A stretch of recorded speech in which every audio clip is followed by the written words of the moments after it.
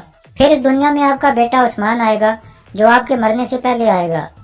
اس کے بعد ارطغرل اس بچے کو اٹھا لیتا ہے اور سب سے مخاطب ہو کر کہتا ہے، میرے اوغز باپ کی قسم کے ساتھ اللہ کرے کہ ہماری تلواریں ایک جنگل کی طرح پھیل جائیں، آسمان ہمارا خیمہ بنے اور سورج ہمارا جھنڈا بنے۔ یہ سن کر وہاں موجود سب لوگ اللہ اکبر کے نعرے لگانے لگتے ہیں۔ اس کے بعد ارطغرل کی آنکھ کھل جاتی ہے۔ یہ سارا ارطغرل کو خواب آ رہا تھا۔ ارطغرل ایک غار میں موجود تھا اور بار بار عثمان کا نام لینے لگتا ہے۔ اتنے میں ایک آدمی وہاں پہنچتا ہے جو ارطغرل کا خیال رکھ رہا تھا اور ارطغرل کو پانی پلانے لگتا ہے۔ دوسری طرف کائی قبیلے میں جرگہ شروع ہو جاتا ہے۔ دھندار صاحب سے مخاطب ہو کر کہتا ہے، ہم نے ارطغرل صاحب کو زمین میں دفن کر دیا ہے، ابھی ہمیں فوراً نیا سردار منتخب کرنا ہوگا تاکہ ہمارے لوگ اور سپاہی بکھر نہ جائیں۔ جرگے کے سب لوگ کہتے ہیں یہ بالکل صحیح بات ہے۔ پھر دھندار کہتا ہے، اسی لیے میں سلیمان شاہ کا بیٹا دھندار کائی قبیلے کا سردار بن کر ارطغرل صاحب کا مقصد جاری رکھنا چاہتا ہوں۔ اللہ کے حکم سے ان کا انتقام لینا میری ذمہ داری ہے۔ ایک آدمی کہتا ہے، بلا شبہ آپ سلیمان شاہ کے خیمے میں اکیلے حقدار رہ گئے ہیں۔ پھر باقی سب لوگ بھی دھندار کو سردار بنانے پر رضامندی کا اظہار کرتے ہیں۔ ایما خاتون کہتی ہیں، جرگے کے لوگوں کی رضامندی کے بعد اب ہمیں ضروری روایات پوری کر لینی چاہیے۔ پھر وہ سب کھڑے ہو جاتے ہیں۔ دھندار اپنی والدہ کا ہاتھ چومتا ہے اور ایما خاتون دھندار کو سلیمان شاہ کی تلوار دینے کے لیے اسے چومنے لگتی ہیں۔ اور یہاں اس قصے کا اختتام ہو جاتا ہے۔